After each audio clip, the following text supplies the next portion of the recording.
안녕하세요. 조용한 동네에서 문구점 하나 운영하고 있는 60세 아줌마입니다. 여기에 이렇게 글을 쓰게 된 이유는 여러분들께 제 이야기를 토대로 꼭 드릴 말씀이 있어서 글을 쓰게 되었어요. 전 어렸을 때부터 맞벌이를 하느라 바쁜 저희 부모님을 대신하여 외할머니가 절 키우셨습니다. 외할아버지께서는 일찍 돌아가셔서 이 세상에 계시지 않았습니다. 전 장씨 집안 첫째 딸로 태어났고 2살 아래 동생도 있습니다. 동생도 저와 같이 할머니 손에 자라서 학교를 들어가기 전부터 저와 동생은 할머니 댁 마당에서 마루라는 흰색 진돗개와 같이 놀곤 했죠.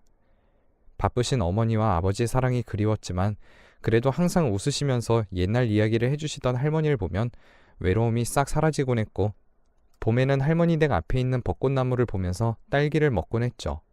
아주 더운 여름에는 마루에 앉아서 동생과 할머니와 같이 시원한 수박을 잘라 먹었습니다. 또 선선한 바람이 불기 시작하는 가을에는 아주 빨갛게 익은 감을 먹으면서 잠들기도 했고, 하얀 눈이 내려오는 겨울에는 동생과 할머니와 같이 따뜻한 이불 속에서 귤을 까먹으면서 소소하지만 지금도 생각나는 좋은 추억을 간직하며 보냈습니다. 그렇게 부모님과의 추억보단 동생과 할머니와 함께하는 시간이 많았고, 어느덧 저와 동생은 성인이 돼서 독립을 할 나이가 되었고 사회생활을 해나가고 있었습니다. 20살이 되자 전 동네 작은 회사에 취직을 했는데, 그때 당시에 제가 다니던 그 회사의 주변에는 거의 다 주택만 있었던 터라 회사 주위에도 딱히 놀 곳도 없었죠. 그렇게 학교 추천으로 들어간 회사에서 일을 하고 궁금한 게 있으면 물어보고 잘한 게 있으면 칭찬을 받고 가끔은 회식도 하면서 평범한 직장 생활에 나름 만족하며 살던 중 저에게 특별한 일이 하나 생기게 됩니다. 바로 연애에 관심이 생기게 되었는데, 어느 때와 다름없이 일을 마치고 집으로 가던 중 횡단보도의 파란불이 거의 다 꺼져갈 때쯤 한 시각장애인이 막대기로 바닥을 짚으며 횡단보도를 건너고 있었습니다. 녹색 신호가 2초 정도밖에 남지 않은 상황에서 중간 정도밖에 오지 않았고, 그곳은 교차로가 있는 위험한 곳이었기 때문에 어두운 밤이라 아무리 운전자가 주의를 한다고 해도 사고가 일어날 것 같다는 생각이 들었죠. 옛날부터 항상 할머니께서는 동생과 저에게 어려운 사람이 있으면 누군가가 도와주겠지라는 생각으로 그냥 지나치지 말고 내가 직접 나서서 도와주다 보면 언젠가 내가 어려운 상황이 닥칠 때 나에게 도움을 주는 사람이 생긴다고 말씀하셨습니다. 그 순간 할머니가 해주신 말씀이 생각이 났고, 횡단보도를 건너는 시각장애인 분에게 다가가 제 손을 잡고 걸으라고 했고, 다른 차들에게는 잠깐 멈춰달라는 손인사를 건넸습니다. 그 남자분은 저에게 착한 아가씨네요. 정말 감사합니다. 란 인사를 하셨고, 저는 그냥 전 당연한 일을 한 거니까 고맙다는 말씀 안 하셔도 됩니다. 그럼 집에 조심히 들어가세요.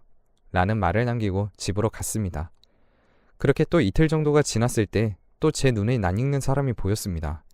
바로 며칠 전에 횡단보도를 건너는 시각장애인 분이셨는데, 그때와는 다르게 인도의 지갑을 떨구시며 걸어가셨죠.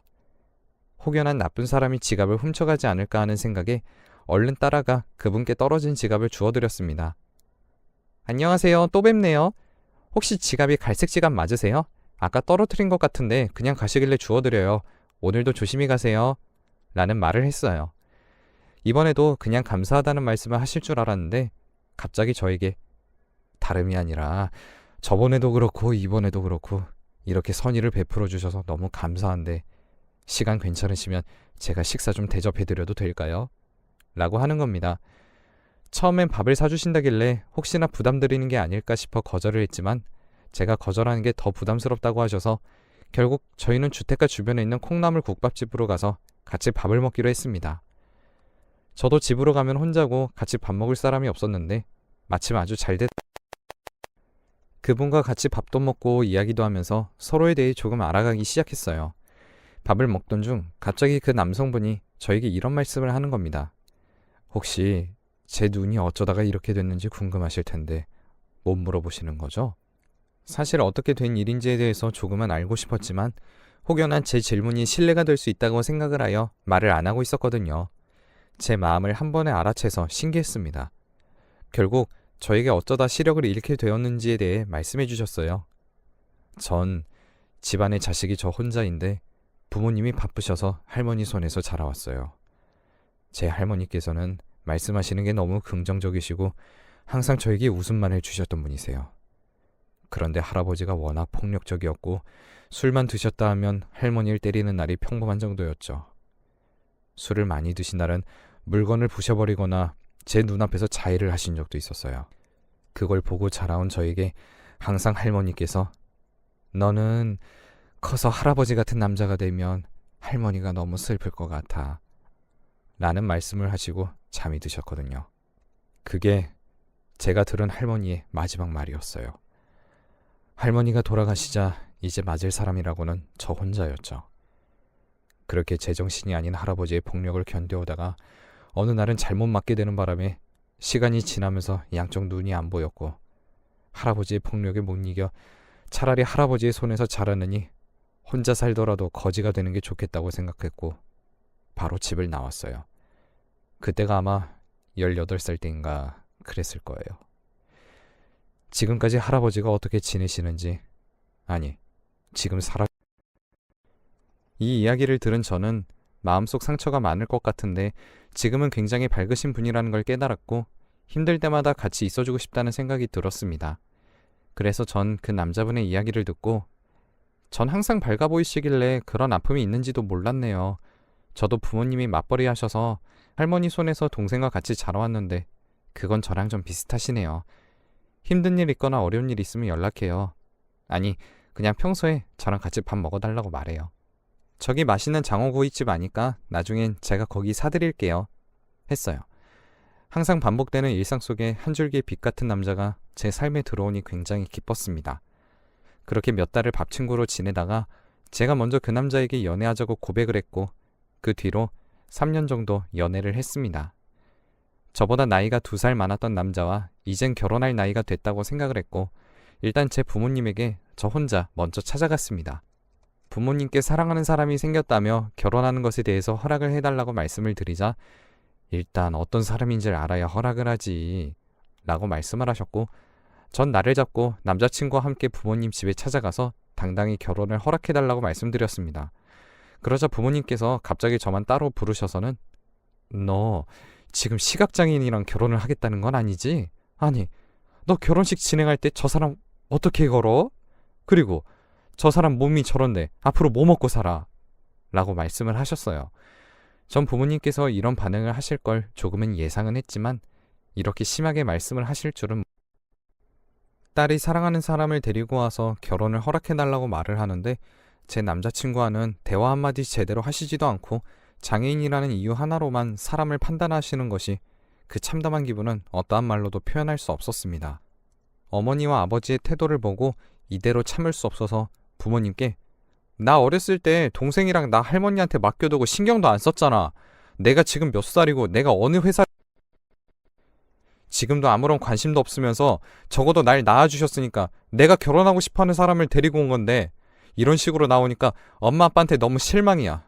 저 사람이 얼마나 마음이 착하고 심성이 고운 사람인지 엄마 아빠는 아무것도 모르잖아. 어떻게 대화를 10분도 안 해보고선 저 사람이 장애인이란 이유 하나로 우리 결혼 반대하는 거야? 난 절대 이해 못해. 그리고 저 사람 아니면 난 평생 결혼 안 할 거니까 그렇게 아세요. 오늘은 이만 갈게요. 라고 언성을 높여 말을 해버리고 말았죠. 이렇게 부모님에게 통보를 하고 전 남자친구의 손을 붙잡고 나와버렸습니다. 밖에서 이야기를 하는 걸 다 들었을까? 남자친구가 상처를 받진 않았을까 하고 걱정을 하던 중 남자친구가 저에게 갑자기 이런 말을 했습니다. 괜찮아. 충분히 나에 대해서 그렇게 생각하실 수 있어. 내가 장인어른 장모님이었어도 나 같은 사람한테 시집 못 보내. 이 말을 듣고 전 남자친구를 껴안고 30분 동안 대성통곡을 했습니다. 난 정말 당신이랑 헤어질 생각 전혀 없으니까 그런 생각 안 했으면 좋겠어. 엄마랑 아빠가 내 결혼 반대한다고 해도 우리 할머니는 분명히 나한테 좋은 말씀 해주실 거니까 할머니만 찾아가면 돼. 그리고 이제 엄마랑 아빠 보기도 싫어. 괜히 만나서 안 좋은 소리만 듣게 했네. 내가 대신 사과할게. 미안해. 제 부모님이 아니었더라면 그런 이야기도 듣지 않았을 텐데 상처받았을 남자친구를 생각하니 정말 마음이 아팠어요. 그렇게 전 남자친구와 더 가까운 사이가 되었고 할머니 생각이 나서 할머니에게 전화를 걸었습니다. 할머니한테 제가 결혼하려는 사람이 시각장애인인데 괜찮냐라고 질문을 드리자 할머니께서는 저에게 이런 말씀을 하셨습니다. 당연하지. 우리 손녀딸이 좋아하는 사람인데 그 사람이 눈이 안 보이든 귀가 안 들리든 무슨 상관이야? 우리 손녀가 좋아한다는데. 왜? 누가 뭐라고 그랬어? 왜 이렇게 시무룩한 목소리야? 사람들이 뭐라 그래도 신경 쓰지 말고 결혼은 니네 둘이 행복만 하면 되는 거야. 하지만 너가 한 행동에는 책임을 져야 해. 충분히 할미 말이 뭔 말인지 알지? 결혼을 해서 생활하다 보면 여러 장애물들이 있을 거고 우리 손녀는 항상 밝고 씩씩해서 그 어떤 일이든 해낼 수 있으니까 미래의 일을 너무 겁먹지 말고. 알겠지? 할미 보고 싶으면 언제든지 내려와. 할미도 손녀 얼른 보고 싶네. 할머니와의 짧은 통화 속에서 마음속 깊은 이야기를 한 것 같았습니다. 그리고 그 어떤 말들보다 할머니의 진심 담긴 말을 들으니 더 큰 용기를 갖게 되었고 자신감도 생겼습니다. 또 그렇게 하루하루가 지나고 어머니와 아버지와 다시 만나기로 한 날이 되었습니다. 부모님을 만나서 아무런 말도 하지 않고 저희 둘은 가만히 앉아있기만 했는데 그때 어머니가 입을 열더니 그래, 저번 일에 대해서 네 말을 듣고 엄마랑 아빠가 생각을 좀 많이 해봤는데 네 말이 맞는 것 같구나. 옛날 생각하면 널 할머니한테만 맡겨놓고 정작 너한테 아무런 신경도 못 쓰고 관심이고 사랑이고 제대로 해준 게 없는 것 같네. 아무리 지금 성인이 되어 다 컸더라도 어렸던 넌 그때 상처를 많이 받았을 텐데 그때 엄마 아빠 생각이 너무 짧았고 미안하구나. 너한테 제대로 해준 것도 없는데 딸이 사랑하는 사람과 결혼을 하겠다고 하는데 부모가 돼서 축하해줘도 모자를 파네. 이런 식으로 나와서 너도 충분히 실망했을 거야. 그리고 예비사위, 우리가 전에 그렇게 얘기해서 미안해요. 부모님에게 제가 원하던 사과를 받아내고 우린 결혼 허락까지 받게 되었습니다. 부모님께 많이 실망했지만 그래도 제 남자친구와 진지하고 제대로 된 사과를 해주셔서 그나마 기분이 좀 풀리더라고요. 그렇게 저와 남자친구는 꽃이 활짝 피고 선선한 봄바람이 불어오는 봄날에 결혼식을 올렸습니다. 제 결혼식을 축하해 주시다가도 제 남편이 시각장애인이라는 사실을 알게 되면 뒤에 가서 불쌍하다, 왜 장애인이랑 결혼하려는지 모르겠다 등등 정말 입에 담기 힘들 말이 떠돌았지만 그런 사람들을 상대하는 것은 제 시간이 아깝다고 느꼈고 왜 그렇게 남의 일에 관심이 많은 건지 라고 생각하고 그냥 무시하는 게 정답이고 필자리 활 그렇게 결혼식을 올리고 속 깊은 남편과 같이 사는 것이 정말 꿈 같았지만 그런 제 행복은 그리 오래가지 못했습니다. 결혼한 지 6개월 정도 되었을 때 평소와 다름없이 저는 일을 가고 남편은 집에 혼자 남아 있었습니다. 그런데 집에 혼자 남은 남편은 저 혼자만 돈을 벌어온 것이 너무 미안해서 그랬는지 장애인 관련 센터에 찾아가서 일자리를 구하고 집에 돌아오는 길에 대낮에 술을 먹고 음주운전을 한 차에 그만 저는 일을 하다가 갑자기 응급실에서 전화가 와서 병원으로 달려갔는데 응급실 침대에 피 흘리고 누워있는 남편을 보고 눈물이 흘렀고 왜 나에게 이런 일이 생기나 원망도 많이 했습니다. 다행히 남편의 수술은 성공적으로 끝났고 전 남편이 일어나자마자 소리를 지르며 아니 그냥 집에 있으라고 했잖아.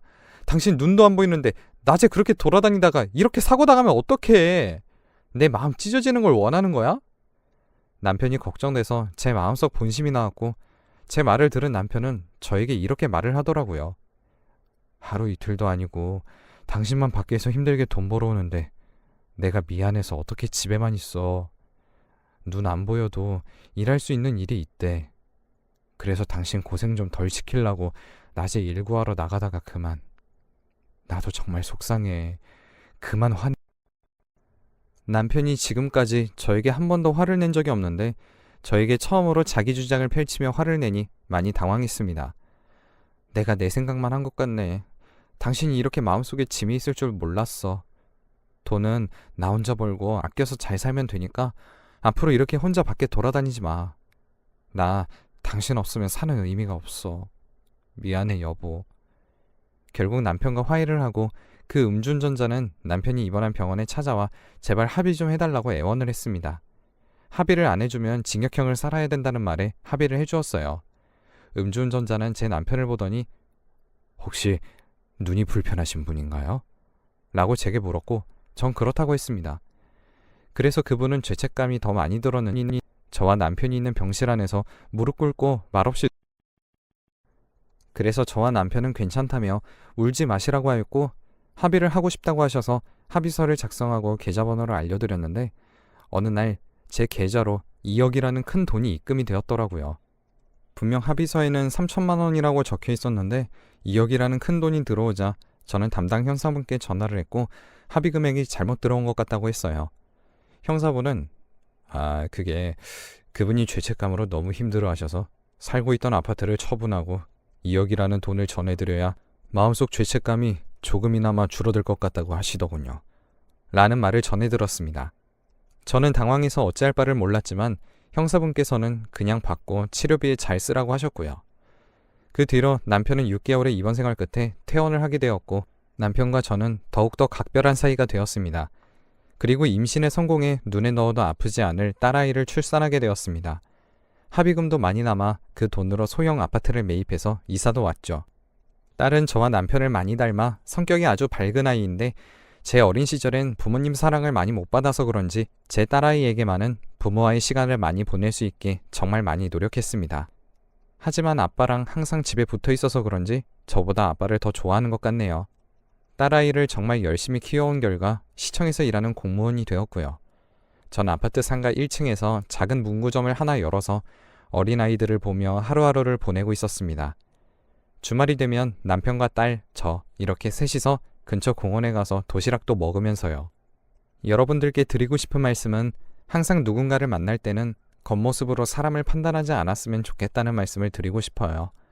그리고 무엇보다 항상 인생에는 타이밍이 있으니 나중에 후회하지 않도록 어려운 사람이 있으면 도와드리고 매사에 최선을 다하는 사람이 되었으면 좋겠습니다. 제 긴 글을 읽어주셔서 감사합니다.